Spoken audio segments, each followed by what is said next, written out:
रासा international school की तरफ से आप सभी का इस वीडियो में स्वागत है।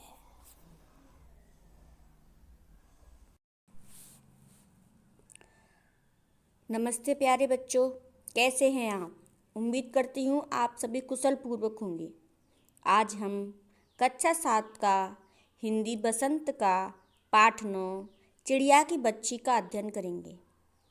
चिड़िया की बच्ची, तो चलिए प्रारंभ करते हैं। चिड़िया की बच्ची। माधव दास ने अपनी संगमरमर की नई कोठी बनवाई है। उसके सामने बहुत सुहावना बगीचा भी लगवाया है। उनको कला से बहुत प्रेम है। धन की कमी नहीं है और कोई व्यसन छू नहीं गया है। व्यसन अर्थात बुरी आदतें। सुंदर अभिरुचि के आदमी हैं। फूल पौधे, रकाबियों से हौजों में लगे फव्वारों में उछलता हुआ पानी, अर्थात जो हौदी होती हैं उनमें हम फव्वारे लगा देते हैं। उन फव्वारों से निकलता हुआ पानी उन्हें बहुत अच्छा लगता है। समय भी उनके पास काफ़ी है। शाम को जब दिन की गर्मी ढल जाती है और आसमान कई रंग का हो जाता है, तब कोठी के बाहर चबूतरे पर तख्त डलवाकर मसनद के सहारे एक गलीचे पर बैठते हैं। मसनद अर्थात एक कुर्सीनुमा, और प्रकृति की छटा निहारते हैं। इनमें मानो उनके मन को तृप्ति मिल जाती हो। मित्र हो हुए तो उनसे विनोद चर्चा करते हैं, नहीं तो पास रखी हुई फर्शी हुक्के के सटक को मुंह में दिए ख्याल ही ख्याल में संध्या को स्वप्न की भांति गुजार देते हैं। अर्थात जो पुराने जो लोग हैं वो हुक्का पीते थे। हुक्का की जो नली होती है, इसमें उसके बारे में कहा गया है कि फर्शी हुक्के के सटक को मुंह में लिए हुए ख्याल ही ख्याल में स्वप्न की भांति गुजार देते हैं।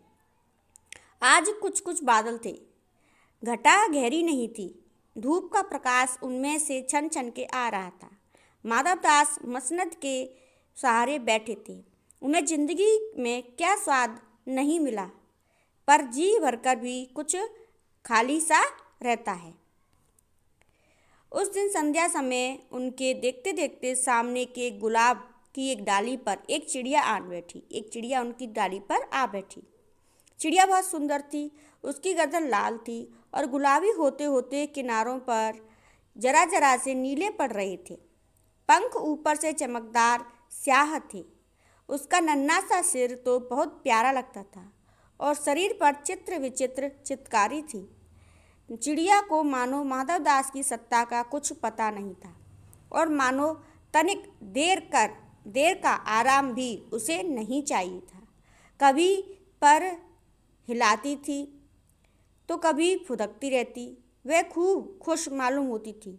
अपनी नन्ही सी चोंच में प्यारी प्यारी आवाज़ निकाल रही थी। माधव दास को वह चिड़िया बड़ी मनमानी लगी। उसकी स्वच्छंदता बड़ी प्यारी जान पड़ती थी। अर्थात चिड़िया जो माधव दास है, उसको चिड़िया बड़ी अच्छी लगी और ऐसा लगा कि वह अपने मन का काम करने वाली है। और स्वच्छंदता बड़ी प्यारी जान पड़ती है, अर्थात वह स्वच्छंद रहती है। कुछ देर तक वह उस चिड़िया को इस डाल से उस डाल थिरकना देखता रहा। इस समय वह अपना बहुत कुछ भूल गया। अर्थात वह चिड़िया को देखते देखते इतना मग्न हो गया कि वह सारी दीन दुनिया की खबर भूल गया। उन्होंने उस चिड़िया से कहा, आओ, तुम बड़ी अच्छी आई। यह बगीचा तुम लोगों के बिना सूना लगता है। सुनो चिड़िया, तुम खुशी से यह समझो कि यह बगीचा मैंने तुम्हारे लिए ही बनवाया। तुम बेखटके यहाँ आया करो। चिड़िया पहले तो असावधान रही, अर्थात उसे कुछ समझ नहीं आया और वह आराम से खेलती रही। फिर जानकर कि बात उससे ही की जा रही है, वह एकाएक घबरा गई। फिर संकोच को जीतकर बोली, मुझे मालूम नहीं था कि यह बगीचा आपका है। मैं अभी यहाँ से चली जाऊँगी। पल भर सांस लेने में यहाँ टिक गई थी। माधव दास ने कहा, हाँ, बगीचा तो मेरा है। यह संगमरमर की कोठी भी मेरी है, लेकिन इन सबको तुम अपना भी समझ सकती हो। सब कुछ तुम्हारा है। तुम कैसी भोली हो, कैसी प्यारी हो। जाओ नहीं, बैठो। मेरा मन तुमसे बहुत खुश है। चिड़िया बहुत कुछ सकुचा गई। उसे बोध हुआ कि यह उससे गलती तो नहीं हुई है कि वह यहाँ बैठ गई है। उसका थिरकना रुक गया। भयभीत सी बोली, मैं थक कर यहाँ बैठ गई थी। मैं भी चली जाऊँगी। बगीचा आपका है, मुझे माफ़ करें। माधवदास ने कहा, मेरी भोली चिड़िया, तुम्हें देखकर मेरा चित्त प्रफुल्लित हुआ है। मेरा महल भी सूना है, वहाँ कोई भी चहचहाता नहीं है। तुम्हें देखकर मेरी रांगनियों का जी बहल जाएगा। रांगनियों अर्थात मेरा भी मन बहल जाएगा। तुम कैसी प्यारी हो, यहाँ ही तुम क्यों नहीं रहती हो? चिड़िया बोली, मैं माँ के पास जा रही हूँ। सूरज की धूप खाने और हवा से खेलने और फूलों से बात करने में जरा घर से उड़ आई थी। अब सांझ हो गई है और माँ के पास जा रही हूँ। अभी अभी मैं चली जा रही हूँ। आप सोच ना करें, अर्थात आप ये ना समझे कि मैं यहाँ रह रही हूँ। मैं यहाँ रह नहीं रही हूँ, मैं बस अब जाने वाली हूँ। माधवदास ने कहा, प्यारी चिड़िया, पगली मत बनो। देखो तुम्हारे चारों तरफ कैसी बहार है। देखो वह पानी खेल रहा है, उधर गुलाब हंस रहा है। भीतर महल में चलो, जाने क्या क्या नाप पाओगी। मेरा दिल वीरान है, वहाँ कब हंसी सुनने को मिलती है। मेरे पास बहुत सा सोना मोती है। सोने का एक बहुत सुंदर घर मैं तुम्हें बना दूंगा।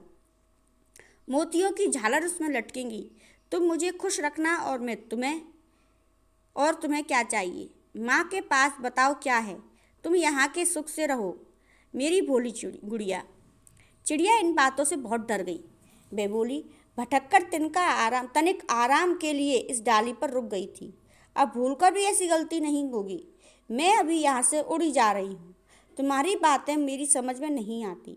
मेरी माँ के घोंसले के बाहर बहुत तेरी सुनहरी धूप बिखरी रहती है। मुझे और क्या करना है?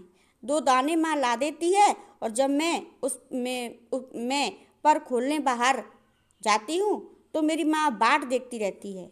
मुझे तुम और कुछ मत समझो, मैं अपनी माँ की हूँ।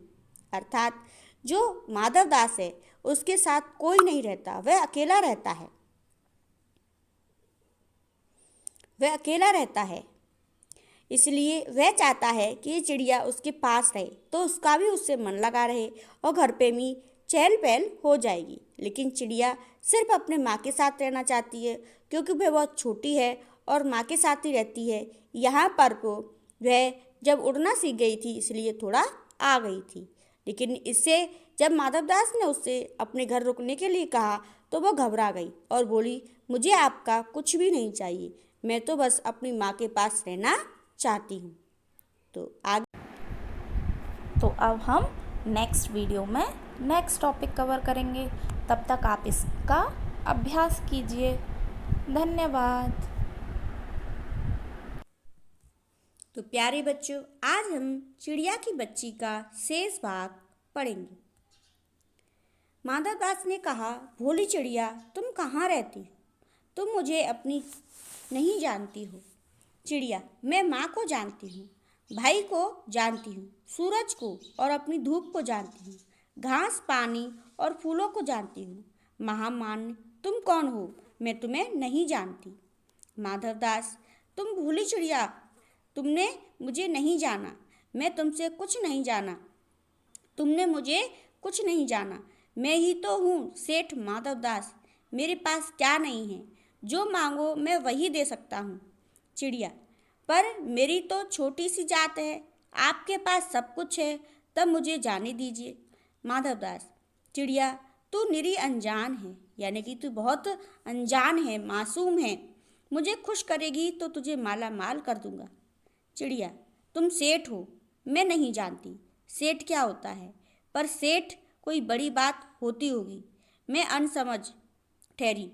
माँ मुझे बहुत प्यार करती है, वह मेरी राह देखती होगी। मैं मालामाल होकर क्या होंगी, मैं नहीं जानती। मालामाल किसे कहते हैं? क्या मुझे वह तुम्हारा मालामाल होना चाहिए? सेठ, अरे चिड़िया, तुझे बुद्धि नहीं है। तू सोना नहीं जानती? सोना, उसी की जगत को तृष्णा है। वह सोना मेरे पास ढेर का ढेर है। तेरा घर समूचा होने का होगा। ऐसा पिंजरा बनवाऊंगा कि कहीं दुनिया में ना होगा, ऐसा कि तू देखती रह जाए। तू उसके भीतर थिरक फुदक कर मुझे खुश करियो, तेरा भाग्य खुल जाएगा। तेरे पानी पीने की कटोरी भी सोने की होगी। चिड़िया, यह सोना क्या चीज़ होती है? सेठ, तू क्या जानेगी? तू चिड़िया जो है, सोने का मूल्य सीखने के लिए तुझे बहुत सीखना है। बस यह जान ले कि सेठ माधव दास तुझसे बात कर रहा है। जिससे मैं बात कर लेता हूँ उसकी किस्मत खुल जाती है। तू अभी जग का हाल नहीं जानती। मेरी कोठियों पर कोठियाँ हैं, बगीचे पर बगीचे हैं।